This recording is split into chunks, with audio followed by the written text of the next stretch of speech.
Welcome to Music History Monday for February 13th, 2023. I'm Bob Greenberg, and the title for today's podcast is A Man for All Symptoms, The Death of Richard Wagner. If you haven't already, please consider joining me on my subscription site at patreon.com/Robert Greenberg Music, where I blog, vlog, podcast, pontificate, review, and bloviate 4 to 6 times a week. We mark the death on February 13th, 1883, 140 years ago today, of the German composer Richard Wagner in Venice at the age of 69. He had been born in the Saxon city of Leipzig on May 22nd, 1813. Wagner's health.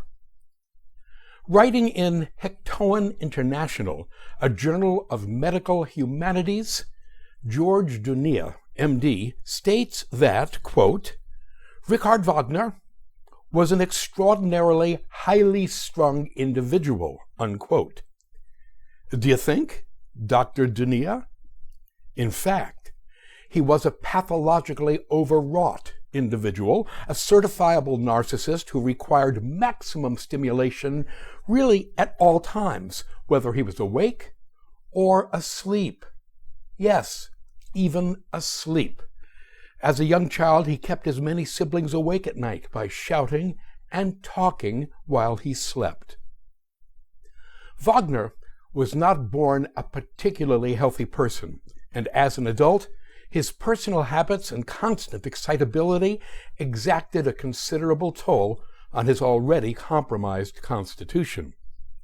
Writing in the Journal of the American Medical Association back in 1903, an oldie but a goodie, Dr. George Gould described Wagner as having the collective symptoms of, quote, Thomas de Quincey, best known for his Confessions of an English Opium Eater, Thomas Carlyle, Charles Darwin, Thomas Henry Huxley, Robert Browning, Herbert Spencer, and James Parkinson, all together and all at once, unquote.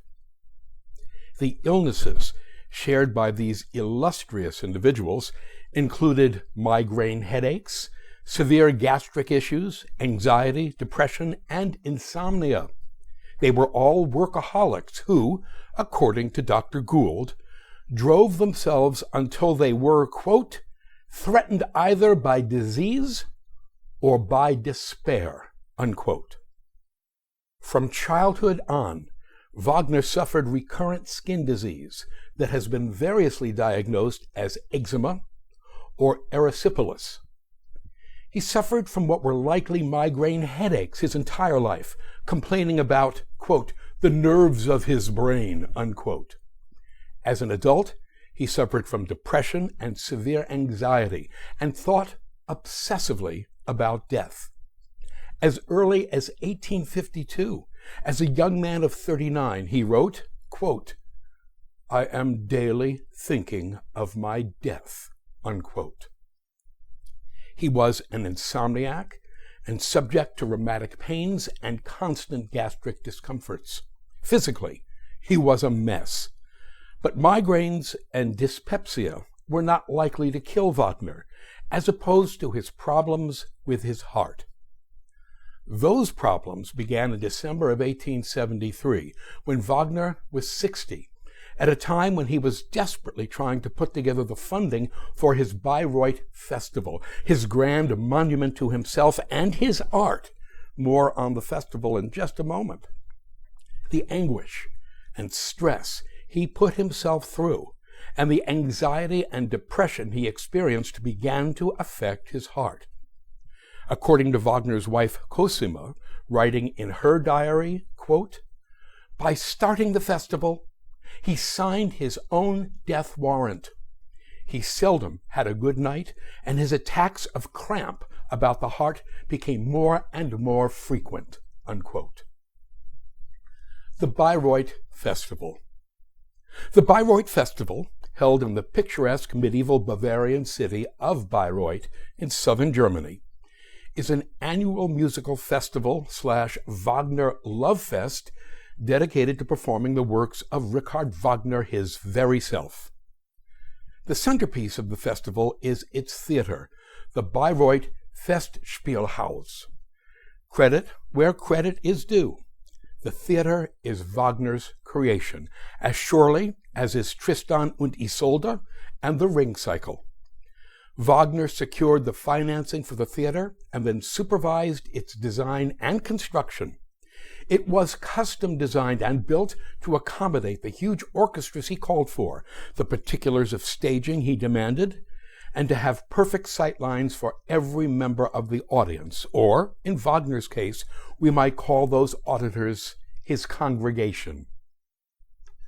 For all of the angst surrounding its creation and the money pit that it was for its first years of existence, the Bayreuth Festival in general and the Festspielhaus in particular must be considered unique triumphs of Wagner's implacable will, of his power to convince others to do his bidding, and of his utterly singular artistic vision. The festival and Festspielhaus are at once a shrine, a pilgrimage destination, and what has been called a socio-cultural phenomenon. No other composer has ever created such a physical monument to themselves, and I think it most unlikely that anyone will ever manage to create its like again. The festival opened its doors in 1876 for the first complete performance of Wagner's four-evening musical drama extravaganza, The Ring of the Nibelung, or simply The Ring. The festival lost money for its first years, but as he always did, Wagner persevered, and by 1882, the Bayreuth Festival was not just an artistic success, but a financial success as well. That 1882 season featured the premiere and 15 additional performances of Wagner's most recent and, as it turned out, final work, Parsifal. Completed on January 13, 1882, Parsifal received its premiere at the Bayreuth Festival on July 26th. The Wagner biographer Barry Millington, Wagner, Princeton University Press, 1984, writes about these performances of Parsifal during the summer of 1882. Quote, Wagner took much pleasure in his flower maidens at these performances, especially, it seems, one of the 6 solo singers, a young English soprano called Carrie Pringle. It has been suggested that Wagner and she had a sexual relationship, but although the possibility certainly cannot be ruled out, there is no positive evidence of such an affair, unquote. Yeah, one person who did not rule it out was Wagner's wife, Cosima, 1837 to 1930. Tall, gaunt, 24 years Wagner's junior, and approaching her 45th birthday during the summer of 1882, no one was more aware of Wagner's roving eyes, hands, and groin than Cosima herself, who had first slept with Wagner in 1862 at the age of 25, when both she and Wagner were married to others. Whether it was because of the artistic and financial success of Parsifal's premiere run and or his dalliance with the 23-year-old Carrie Pringle, Wagner's spirits remained high during the summer of 1882 in Bayreuth, despite the unseasonably cold and rainy weather and the frequent heart spasms that left him gasping for breath. Venice.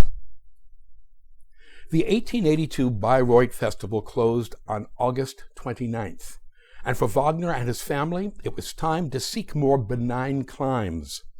That meant a trip directly southward, about 310 miles as the bird flies, to Venice. On September 14th, 1882, Wagner and his extended entourage left Bayreuth and headed south. Wagner adored Venice, and well he might. It remains among the most magical places anywhere. Wagner first visited Venice in August of 1858, and he returned whenever he could, staying a total of 6 times. In 1858, he explained his initial affection for La Serenissima, the Serene Republic, this way, in a letter to his future father-in-law, Cosima's father, Franz Liszt. Quote, "Life in the big city has become completely unbearable for me, mainly because of the din of carriages that infuriates me. Now everyone knows that Venice is the calmest city, the quietest city in the world, and that is why I have decided it is absolutely the place for me." Unquote. True that. Over the years, Venice became a personal and creative refuge for Wagner. At another time, he wrote, quote, "Venice is a far-off world of other times, deeply in harmony with my own desire for solitude. Nothing here has the immediacy of real life. Everything here suggests a work of art. Stay here I shall." Unquote. Fresh out of Bayreuth during the late summer of 1882, the Wagner household decamped to one of Venice's greatest palazzi, the late 15th century Palazzo Vendramin Calergi on the Grand Canal. There they occupied the entire mezzanine floor, 28 rooms in all, plus a kitchen and various service facilities, with a large central room with double windows overlooking the Grand Canal. Yes, very nice. Wagner was not a well man in 1882. He suffered from angina, chest pains caused by reduced blood/oxygen flow to the heart, a symptom of coronary artery disease. Slowly, over the course of the autumn and early winter of 1882-1883, his heart condition, and with it his general health, got worse. Of course, true to form, Wagner himself did nothing to relieve his own existential stress. For example, among the many guests the Wagners entertained at the Palazzo Vendramin Calergi was Cosima's father, the great one, Franz Liszt. Liszt arrived on November 19th and remained until the middle of January. According to Cosima, Liszt's visit seriously taxed her husband, physically and emotionally. One evening, Wagner got furious when Liszt arrived late to dinner. Wagner also objected, loudly, we are told, to Liszt's piano playing, making him perhaps the only person on the planet who would have done so. Wagner complained constantly about Liszt's alleged lack of a sense of humor, and he bitched and moaned without mercy or end to Cosima about her father's musical compositions. She later wrote, quote, "Late in the evening, when we are alone, R, as in Ricard, talks about my father's latest compositions, which he finds completely meaningless, and he expresses his opinion sharply and in much detail." Unquote. Sharply and in much detail, yeah. A euphemism, I think, for nasty words uttered with vehemence. Wagner's death. Sometime in January 1883, Wagner began what would be his last project, an essay entitled On the Feminine Principle in Mankind, an essay that would remain unfinished at his death. On the day of his death, February 13th, 1883, Wagner got out of bed late and remarked to his valet, quote, "I shall have to take care of myself today." Unquote. Well, something was going to take care of Wagner that day.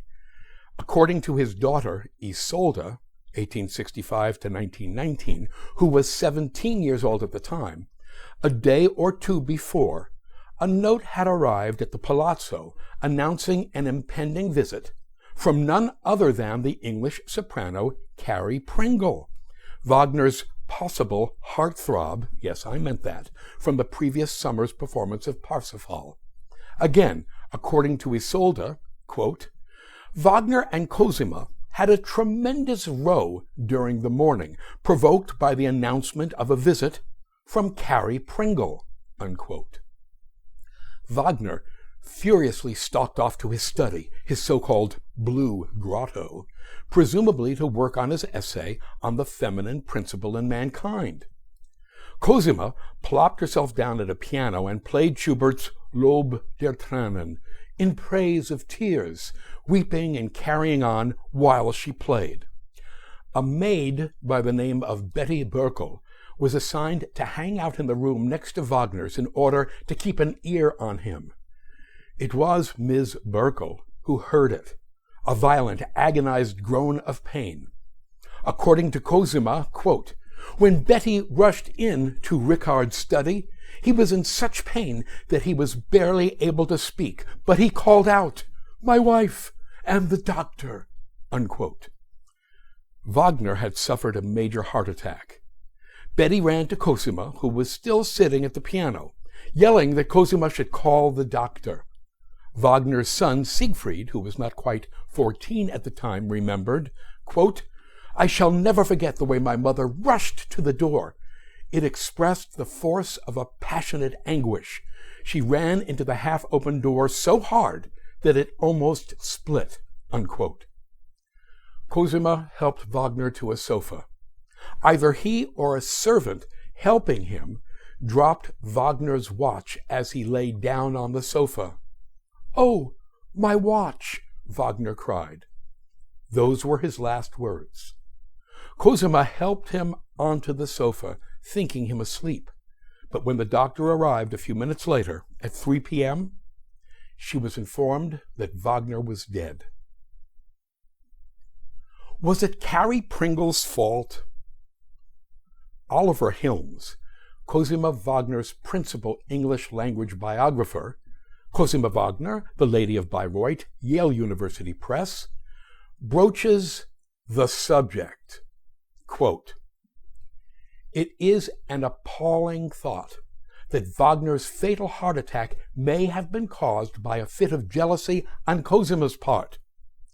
But this is not the end of the story, for it has also been claimed that shortly afterwards, Carrie Pringle wrote to Cosima to apologize for causing the agitation that led to Wagner's death, and that decades later, Carrie's letter was destroyed by Bayreuth's archivist, Otto Strobel," unquote. Was there ever such a letter from Carrie Pringle?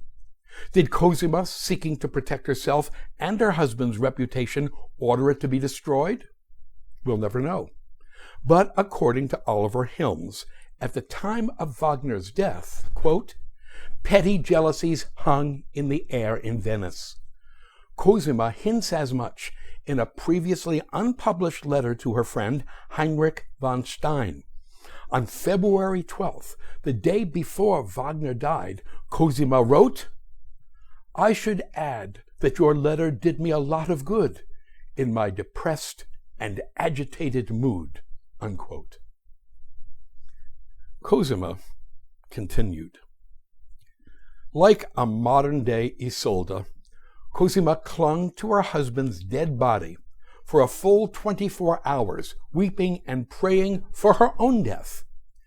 During the days that followed, she cried continuously and could neither eat nor sleep. A house-guest, the Russian painter and designer Paul von Dukowski, 1845 to 1912, he had designed the sets for Parsifal, wrote to Cosima's father, Franz Liszt, quote, "I am not in a fit state to describe to you the days in Venice, during which we were torn this way and that between our sorrow and the profound fear that we might lose your daughter as well," unquote. When Cosima's first husband, the pianist and conductor Hans von Bülow, was notified of Wagner's death, he threw himself to the floor and gnawed the carpet, so out of control was his grief. When a few days later von Bülow heard that Cosima was endangering her own life as she mourned, he sent her a telegram that said simply, quote, "Sister, you must live," unquote. And live Cosima did. She died 47 years later, in 1930, having presided empress-like over Wagner's legacy. Thank you. To sample and download one or all of my many courses on subjects musical produced by the Great Courses/The Teaching Company, please visit my website at robertgreenbergmusic.com.